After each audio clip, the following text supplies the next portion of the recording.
Juju is better athlete than Salter. I agree with this 110%. And again, the one thing that got me, it looked like, and you guys tell me if you guys have a different opinion here, but what it looked like to me with Salter was he looked like he was afraid to get hit, one, and two, he just wasn't moving fast. Right? Like even that run against BYU that got called back on that shitty holding call that they called on Omarion Miller. Like I really expected him to break it, and he was gone, and he got caught. Like it was at that point, and I think I've said this before on the show, where I was kind of like, maybe he's just not the athlete we thought he was. And again, he, not saying I am anywhere near Caden Salter. That is not what I'm saying, right? But what we thought he was, if that makes a little sense. That is when it clicked with me, when I was like, well, maybe like I thought you would have been gone there. And, you start thinking to yourself, second guessing, like, well, did they have the angle? Did they have this? He should have broke that, right? If he is athletic, as we say. I just really think that he wasn't as athletic as we thought he was, if that makes sense. And maybe it popped off at Liberty a little more because the competition and the speed's not as fast as well. So just kind of my thinking. Yeah, Salter, Rodney Freeman says Salters and Otis was just terrible players. They, and again, it's, you can have all the talent and gifts in the world, right? And they both had it, but it's you got to want it. You got to want it, right? It's that heart thing, right? Like you cannot, there's no test, there's nothing like that that's going to judge the character and heart of a player, right? And it's that will to want to, because again, Jaheim Otis is he was outside of like a couple of players, but he should have been the best player on defense last year. Like he has all the tools and just never showed up.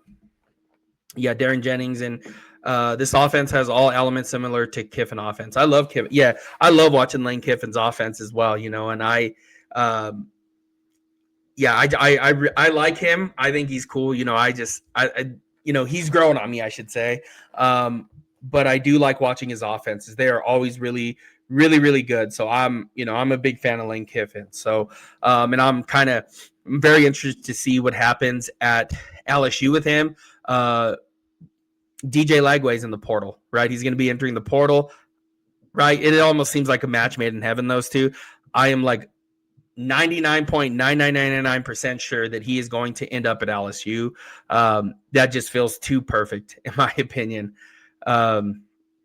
Salter was second on the team in rushing yards. The main issue is Pat Shurmur.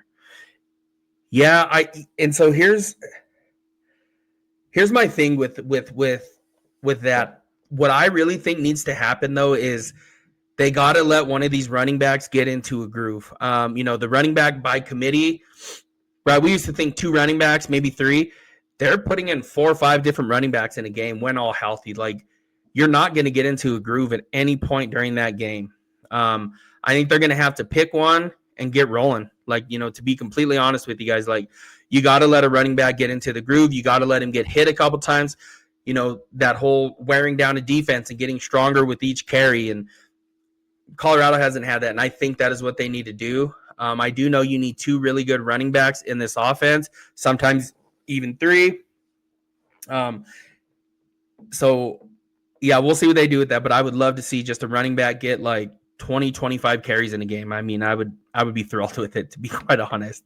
On Salter, Willie G. Jr. 5217 says he was too hesitant on his decisions, I think. Yeah, I was thinking that too. Maybe he was thinking too much, but he was never sure. Like, he was never like, I'm going to put the pedal to the floor, bury the pedal and get going. And it just never seemed like it, that second gear, with a second, third, fourth, whatever gear, right? That higher gear, right? It was not there. Like, it was never there, like, this season, and it didn't show up, which was pretty frustrating, right? Like, I think we can all agree on that. We've seen it though. We've seen all the tools, right? The throws where you're like, holy shit! Like, this dude has all the tools, but then it was like he's thinking too much or not kicking it into the high gear. Like, it was just missing. It was just missing a lot this season. And again, I wonder, and I think I'm with you here. Like, was he thinking too much? Was there too much put on his plate by Pat Shurmur? Again, I think that was a huge issue. That was a huge issue for this team this last season. And you even start to go back to last year, right? You start thinking, what does this look like? Like, what happens if you would have put a different offensive coordinator with Travis Hunter, Shedeur Sanders, right?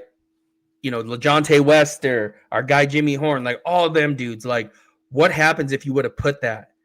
What happens if you would have put a different offensive coordinator with that? Because again, it did feel like a lot of the time Shedeur was just out there doing his thing because, you know, again, Shador's really, really smart. And again, I never understood that when he was coming out, when people would talk about, oh, well, the coverages and this and that. It's like, you guys have not watched a single Colorado game. Like, that dude would go up and tell the players what to do, come to the sidelines and tell them exactly what to run. This is what we're running. So it does.